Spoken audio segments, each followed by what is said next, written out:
Aquarius, we have a story unfolding for February, and I'm going to jump right in. You already know I cleansed the space. I laid down the spread. We're going to jump right into what February has in store. Um, I don't like doom readings. This feels like there might be a lot of fear, like expected fear of a situation. Um, when I see the current situation for February, we've got the Hierophant in reverse and the Nine of Pentacles in reverse. It feels like somebody's losing faith over something that has taken a period of time to grow. Something's affecting your time, your energy, and your resources. It could have been, I'm speaking to an Aquarius who is built, maybe it's their business, it's their financial standing, it's their stability and their security over time. And something is affecting this, and it's making them kind of lose faith in their traditional way of doing things. What is challenging this is the Tower and the Five of Wands. There's been some sort of conflict and a sudden event that has occurred. Some sort of conflict and a sudden event occurred due to that conflict. And it's just kind of shaking you up a little bit.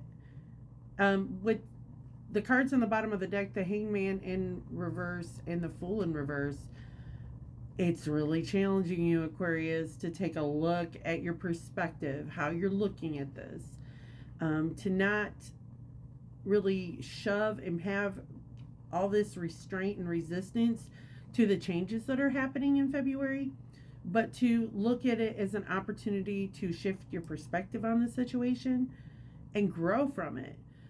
Your higher self, with the Six of Swords in reverse and the Hierophant again showing up in reverse, your higher self is saying, okay, don't let your thoughts and your ideas run away with you.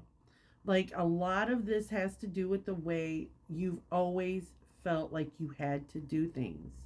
Like, you found all this safety and security in the way you've done things traditionally.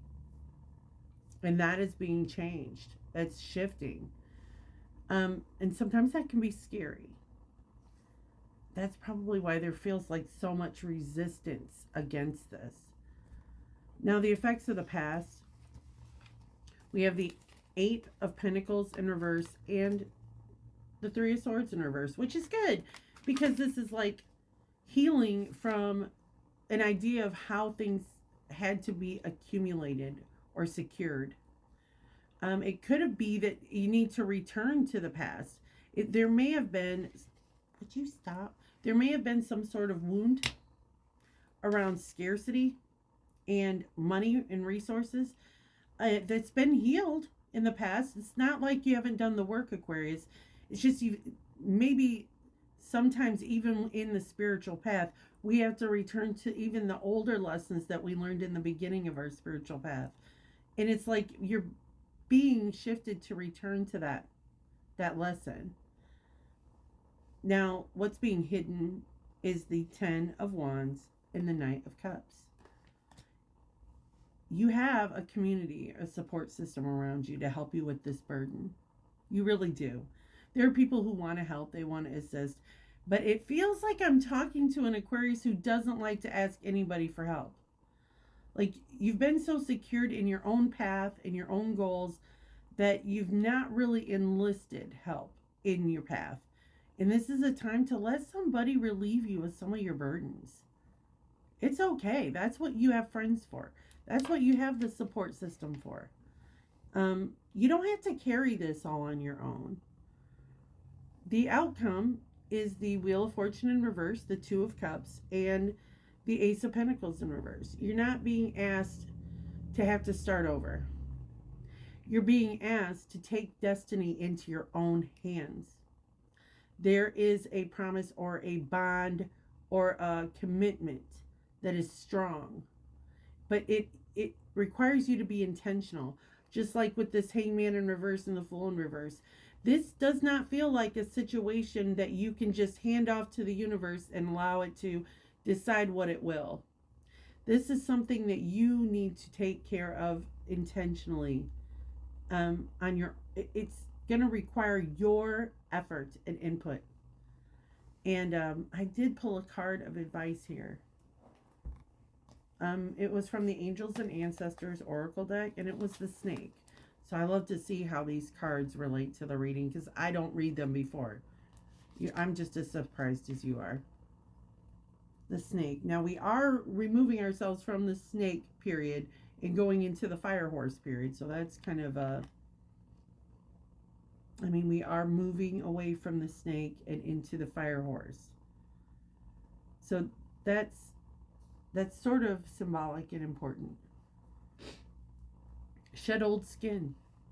Cast off the old. Reveal your true colors, talents, and gifts to the world. In many spiritual traditions, the snake offers powerful medicine. In tantric teachings, it symbolizes the kundalini, which is the powerful serpent energy within that allows you to reach your highest spiritual potential. When the sacred ones saw a snake in nature or encountered one in a dream, they knew that there was a transformation in the air. For me, the snake card not only represents the shedding of old skin, but moving beyond the limitations caused by carrying the venom of negative thoughts about others or the past. The energy of renewal is washing over your life at this time. If for some reason you feel that your true self hasn't been recognized or you've been misread by others, know that this energy is now leaving you. As you've been working through your old stories and all the self-limiting beliefs that you've accumulated along the way, you've been peeling away a shield of skin that has created limiting experiences. Your own personal commitment to growth has been recognized, and now the external world will begin to reflect all of the work that you've been doing within.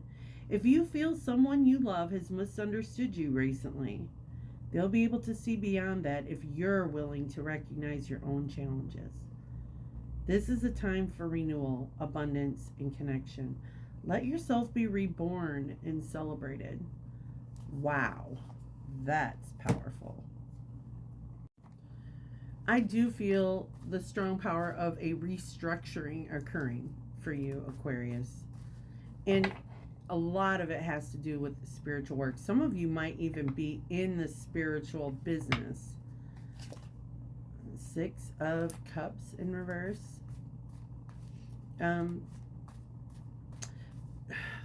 This could be like negative, nostalgic memories coming back. Things that have you thought that you may have healed from in the past, but they're rearing their head again. Something is returning, and it's something that maybe brought you comfort, but it's also held you stuck. 4 of Wands in reverse. This could have something to do with your community. 4 of Wands is sometimes marriage. There might be a differences of spiritual beliefs between partners.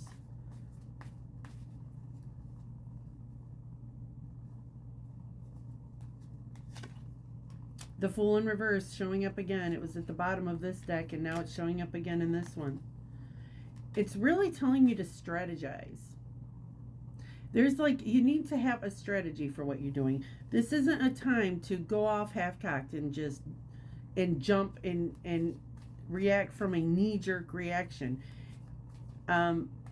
You may want to be reactive to this situation, but it's like, what is the lesson in this for me? And the 4 of Cups. I do feel like there's an offering coming in. And it may have been something you never even considered before, Aquarius. And I know you're not saying yes and you're not saying no with this 4 of Cups. And that's good, because the outcome is with the Wheel of Fortune in reverse and the Ace of Pentacles in reverse is saying, really think about the actions I'm taking going forward. And challenge yourself to not step forward from a place of reactivity, but from a place of your spirituality, where you can take a look and ask yourself whether or not it's your ego reacting or responding, or if you really feel like there is some sort of injustice taking place. That's what I have for you. Thank you, Aquarius.